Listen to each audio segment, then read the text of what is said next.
就係今日同大家分享，實在冇咩叫分享嘅，應該叫做咩呢？大家一齊去回憶一下我哋成長個路程嘅。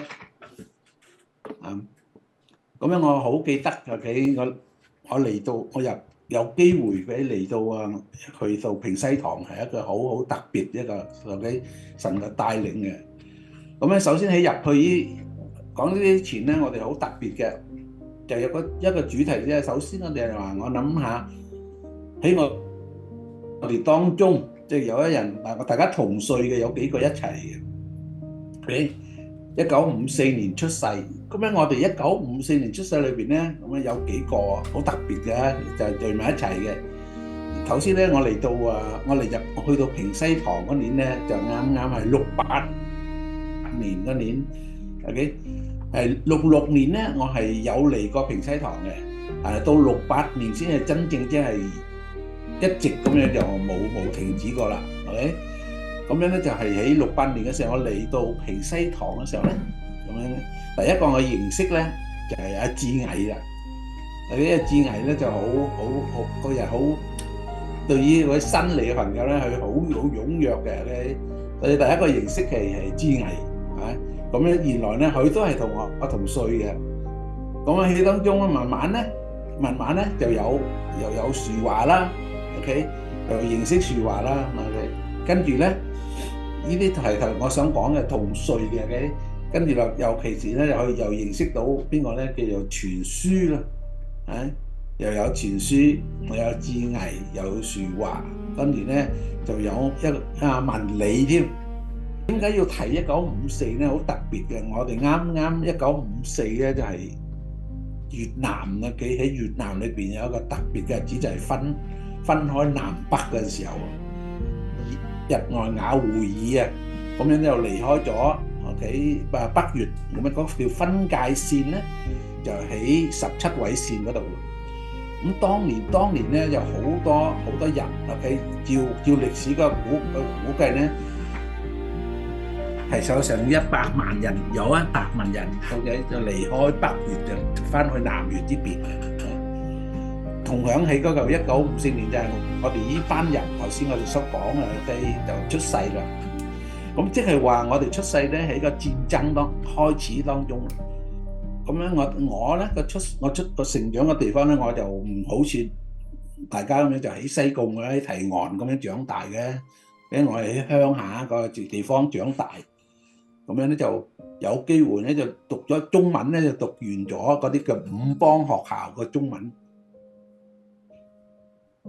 跟住咧就出西貢啦。OK，就開始咧就家境咧就開始落，所以咧就冇機會再繼續升讀中文啦，只係能夠轉讀粵文嘅原因咧，就係話越南學校咧個交學費咧就係一個月交嘅。係咁樣嘅，即係我就係咁樣嘅環境度長大。到我上去西貢個原因咧，就唔係因為乜嘢，係因為屋企個環境改變咗咧，就係要賣屋啊，各方面咧嗰啲爭人哋嗰啲債啲錢係要還咁。於是乎咧，就將鄉下間屋就賣咗之後咧，我哋搬上去西貢度住，即係叫搬上去西堤度住啦。搬上去西堤住之後咧。咁樣咧就原來咧，我爸咧就係好耐以前啊，唔知幾時就我哋唔知，係我唔知嘅。不過佢係已經信咗主噶啦。而且佢係喺光中堂嗰度係洗禮嘅，由韋旭良牧師幫佢洗禮嘅。唔單止咁樣，我阿爺都係韋旭良牧師幫佢洗禮嘅。咁樣，但係我阿爸因為住喺溫謝呢個地方咧，就冇中文教會。我阿爸又唔係好識中文，所以都冇再去教會嘅。不過喺我個童年裏邊咧，好奇怪，我瞓覺我哋越南下晝要瞓晏覺嘅，好似個阿爸暗我瞓咧，都係唱基督精兵嘅。所以咧個印象好深刻喺個腦度。我瞓覺點會唱基督精兵呢？首歌係好雄壯咁啊！刺刀劍兵青箭，點樣瞓得覺咧？就覺得好奇怪。不過係呢啲係佢記嘅回憶裏邊啊。但係當我爸爸上咗嚟西提之後咧，原來我爸爸咧就同許漢龍牧師咧都係喺溫謝，即係許漢龍牧師個故鄉，佢都係溫謝出身嘅。於是乎咧，咁樣許漢龍牧師就嚟到我屋企咧就做探訪啦，就再一次咧就叫我爸爸，你帶啲仔女嚟平西堂啦。嗱，呢個就係點解能夠嚟到平西堂呢個地方啦？當我嚟到平西，我哋開始係咁樣嘅，開始咧就係都係讀英文班，個吸引嘅。我哋呢度讀英文班咁，但係我哋上嚟佢哋啲英文班教嘅程度咧係好入門嘅。但我首先唔係我去，係我哥即係精良同埋我家姐係玉兒，佢哋去先嘅。不過當阿玉兒姐咧，佢之前咧佢讀啟智嘅，所以有啲英文都有啲程度。阿精良咧讀書嘅人咧係讀自由太平洋噶，不過佢唔係讀中文部，係讀英文部。所以咧平西堂所教開嗰啲英文班咧就比較低班啲，所以即係讀冇唔知冇繼續啦。不過趁咁樣嘅機會咧，佢哋就參加咗教會啦，係。於是咧我就有機會咧，佢哋就帶我都去教會啦，鼓勵我啦。咁我入教會，我當時咧都好奇怪啦，好細個咁啊，都好多意見嘅，因為叫我去教會，我都覺得好奇怪咁樣，有啲抗拒感。咁直到有一次咧，係因為戊申年嘅戰爭，同埋加上咧我爸爸嘅心臟病咧，就啱同樣都係喺戊申年嘅戰爭裏邊咧，所以又因為咁樣嘅時候咧，佢就係我爸爸就喺戊申年嘅8月初1嗰個時候咧就離世嘅，所以咁離世嗰陣時候咧，就對於我係好大嘅打擊嘅。嗰陣時得12歲，大約12歲到。多過少少啦，大12、13歲大約咁樣啦。咁樣咧就因為咁樣嘅心情咧，就就去教會啦，叫我去教會，依然我去教會。咁頭先講咧，第一個招呼我嗰個咧就係鄭志毅啦，所以好多謝有意志毅喺邊度啊？志毅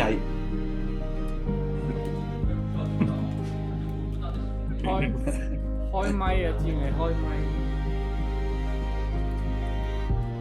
咪出現啦！志毅冇開咪喎，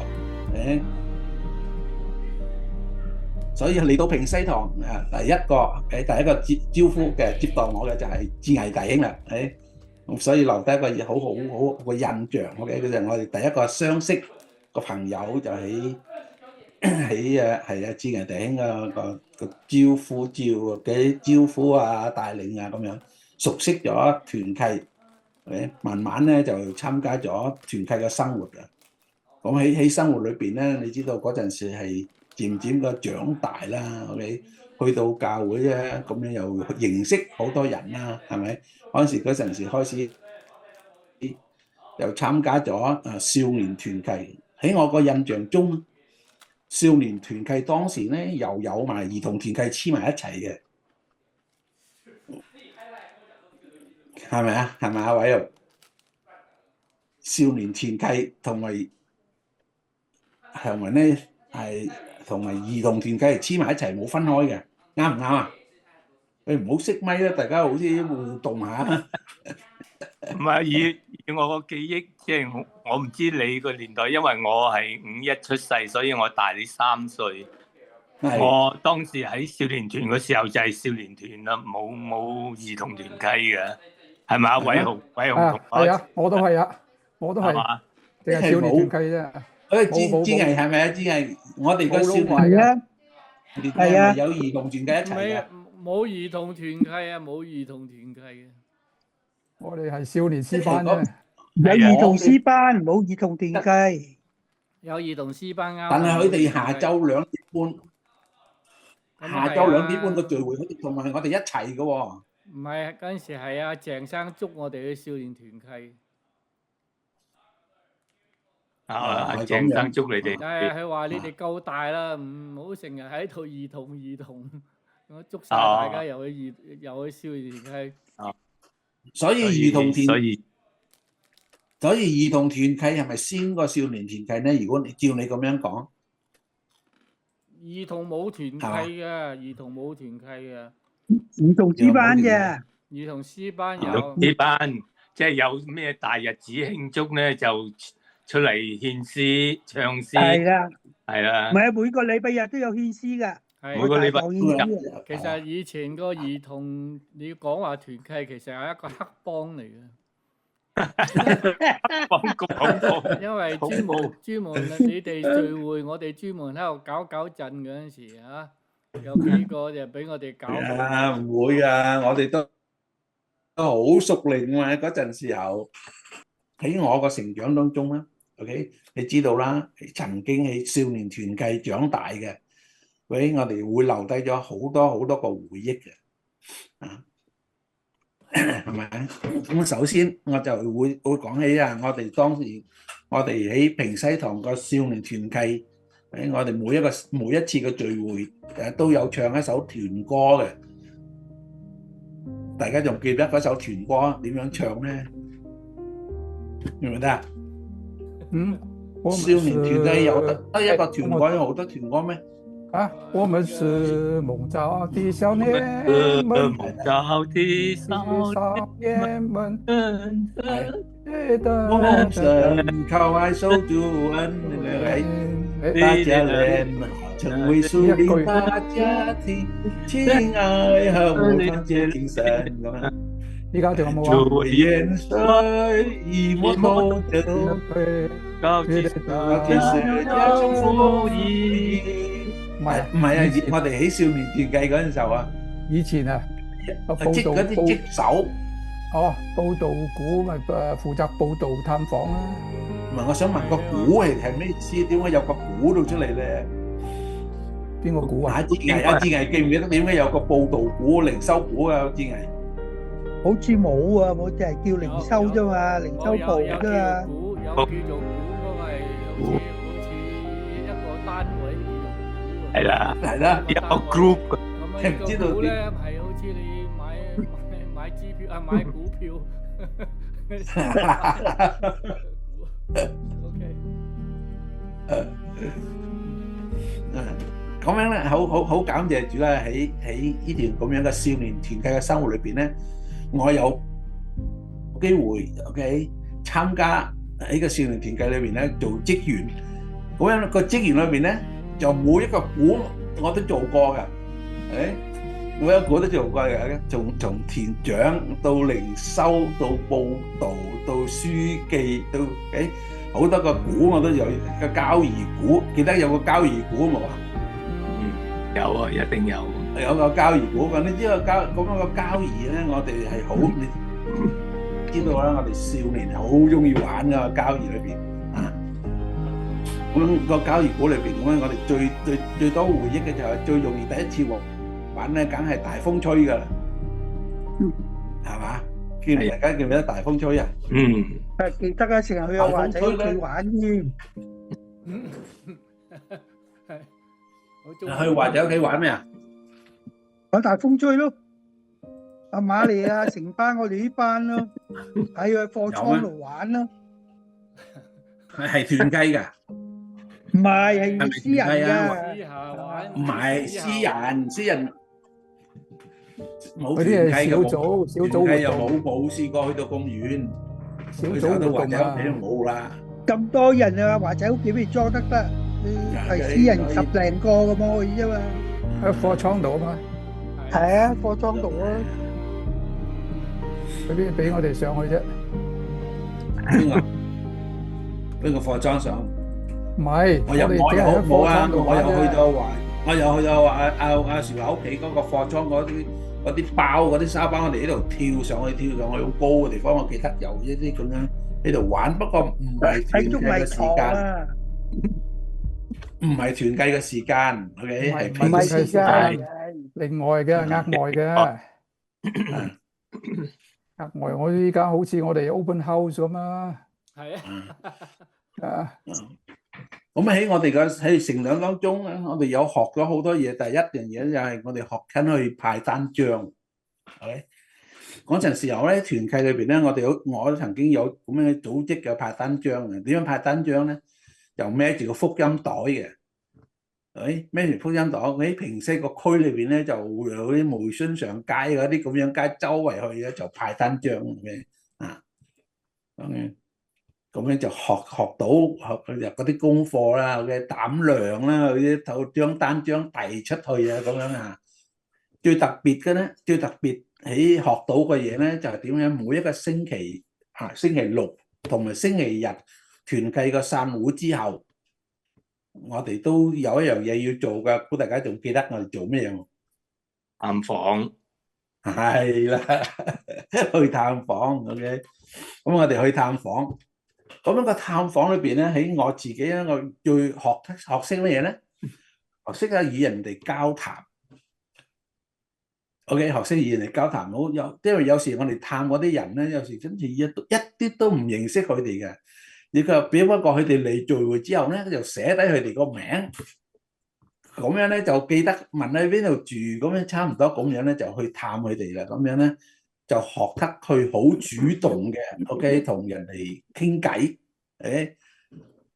我記得我有阿保羅咧，佢好中意同我去嘅，我中意同佢一組。佢同我講：喂，我中意同你一組，因為點解咧 ？OK， 佢話你好多嘢講都得嘅，乜嘢你都可以同人哋傾偈咁樣咧。所以阿保羅話：我中意同你一組。係佢嗰陣時係個人個性格係咁樣噶啦，係咁樣啦。我哋啲係本來就喺屋企都又唔作唔講話。我去喺嶺南讀書，我哋嗰時係比我高一班，係嘛？我哋喺ฝั่受南啊，三個都係啊。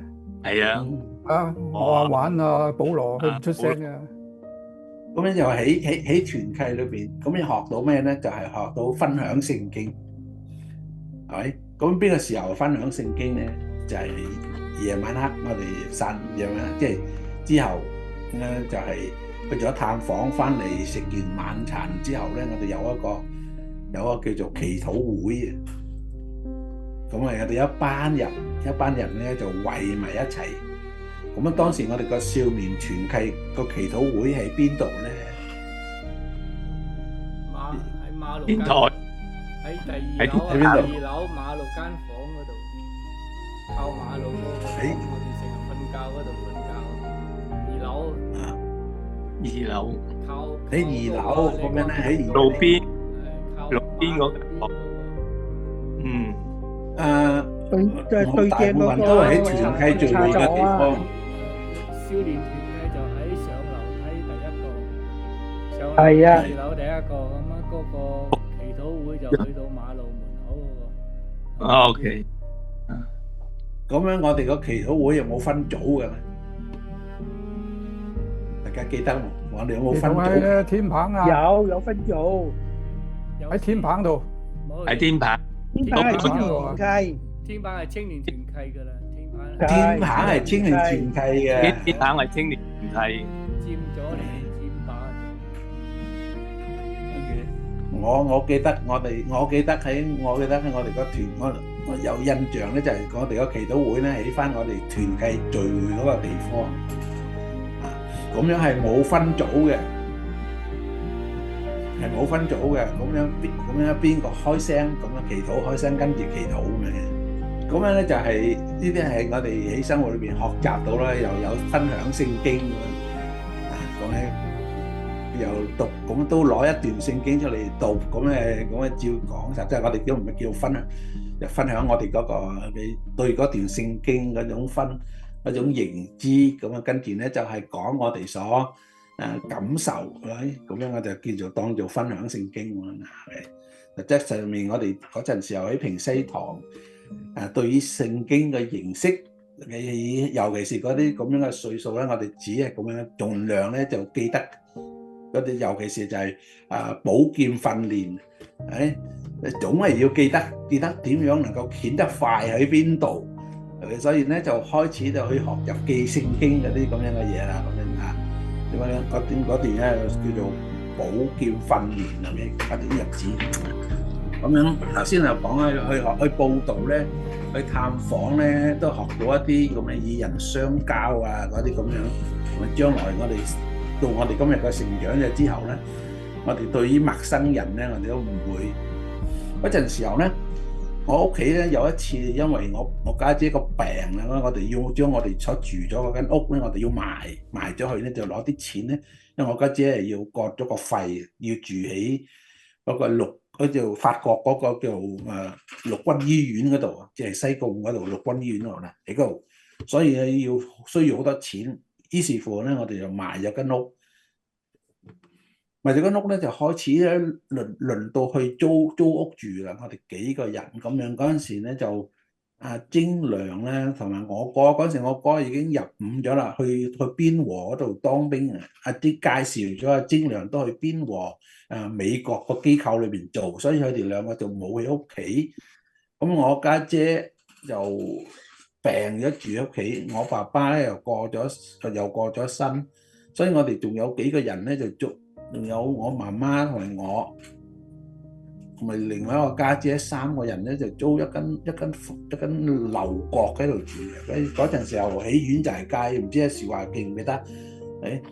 咁樣我喺遠寨街啊，近住精武學校嗰度附近咁樣喺度，都住咗有成差唔多1年啊咁滯嘅啊。咁樣我哥偉哥咧，後開始出嚟嗰陣時候開始出嚟唱起夜總會咧，開始就揾到錢啦咁啊！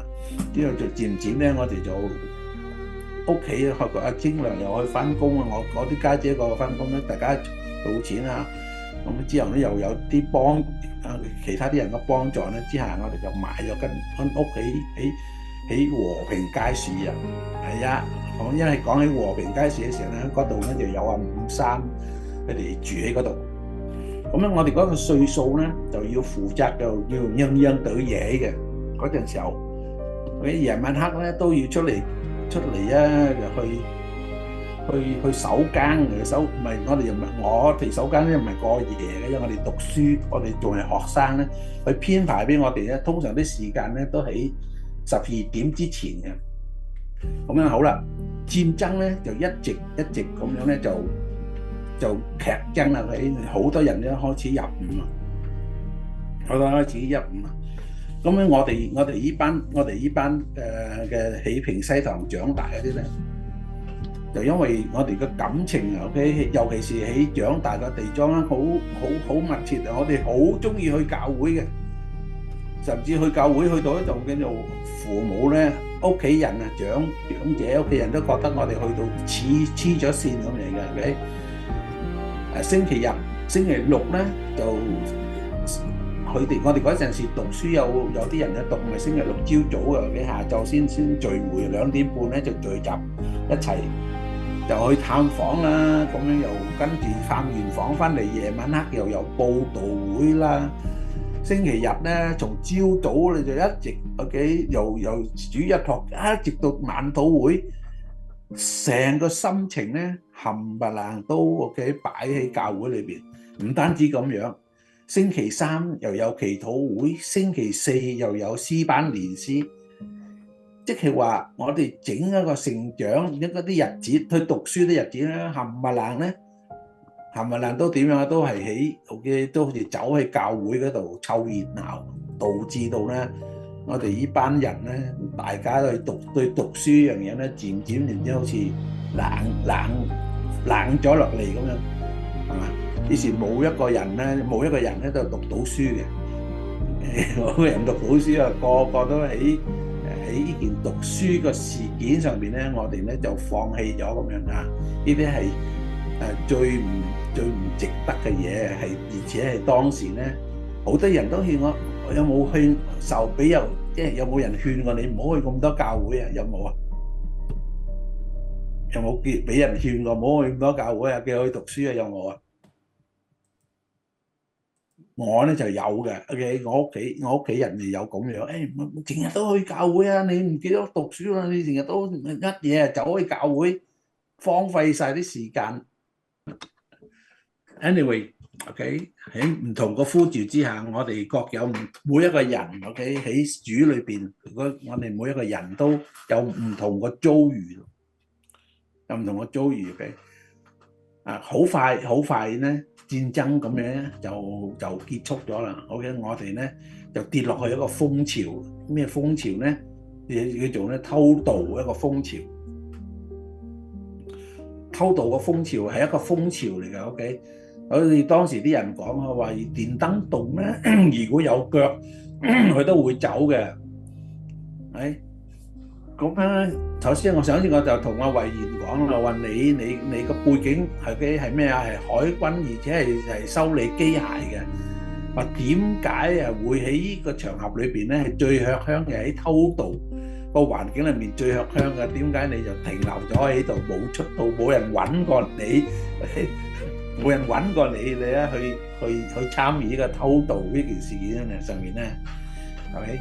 你應該話你淨係講我海軍係做機械嘅咁樣，你知道嘅好客香嘅，人哋根本唔使你出錢啊，人都俾你幾個位嚟撈你入去啦，係咪？但係你嘅遭遇又唔係咁樣啊！我仲特別啲添，我從1975年開始咧就去偷渡。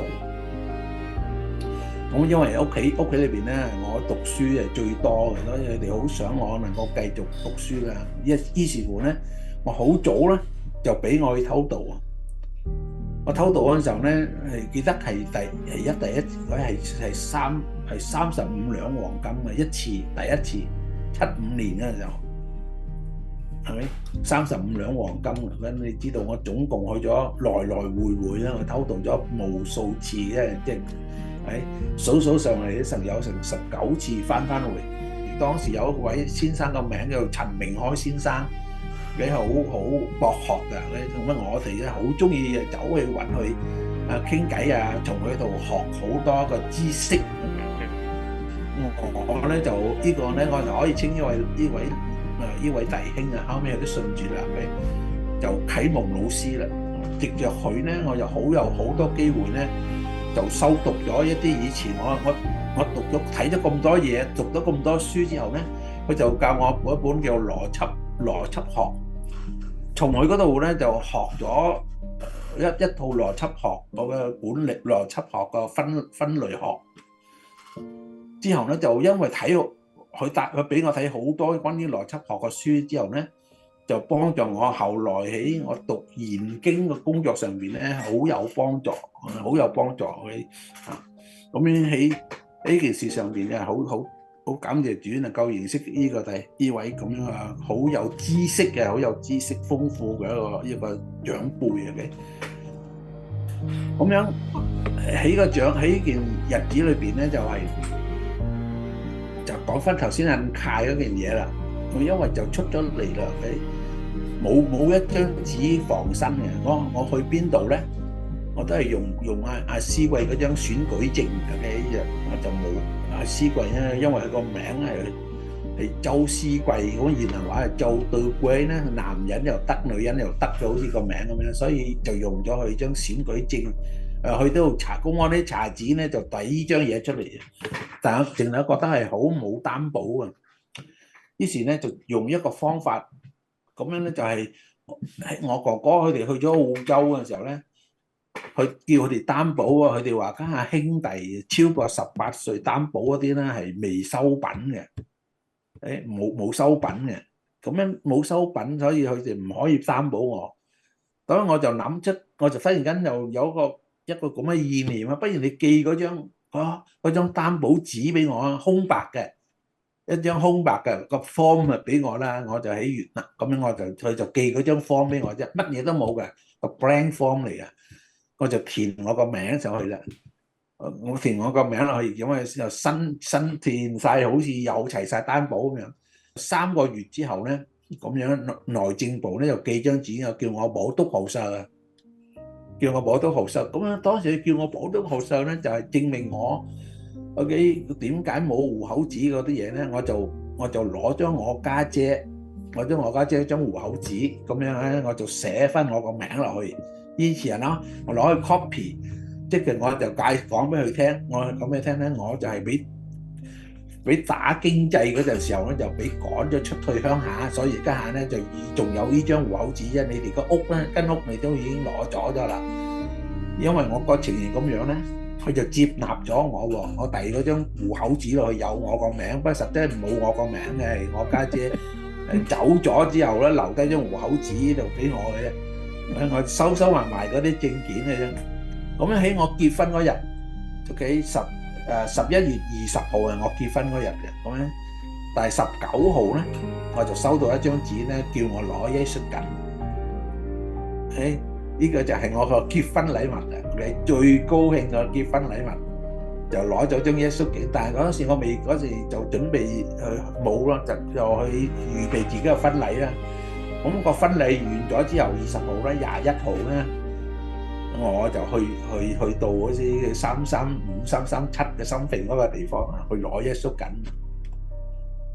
咁我攞耶穌巾，咁一攞出嚟望自己個名 ，OK， 佢寫我個名咧就去澳洲嘅，佢寫阿思貴個名咧就去加拿大嘅。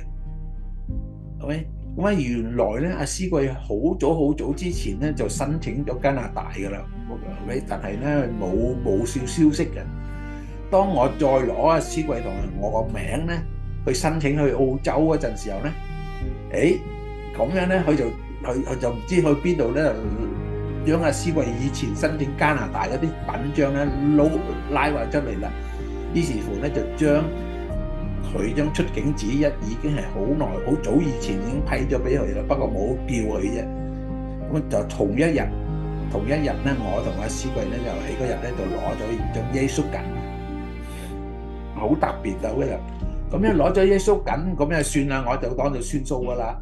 因為我只係要張耶穌巾咧，係愛嚟防身啫，我就冇，因為冇擔保嘅，澳洲冇人擔保，因為兄弟嗰啲擔保係未有嘅。但係好特別喎，咁樣當我攞咗耶穌巾冇幾耐咧，佢就去俾我見代表團啊。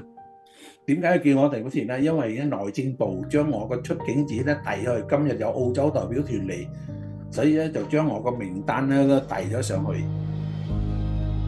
遞咗上去之後咧，咁樣我就見到澳洲個代表團啦。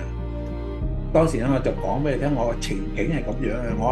我因為冇人擔保咧係唔得嘅，因為兄弟咧係超過18歲咧係唔可以擔保嘅，淨係俾父母同埋兄弟低過18歲嘅啫，同埋夫妻。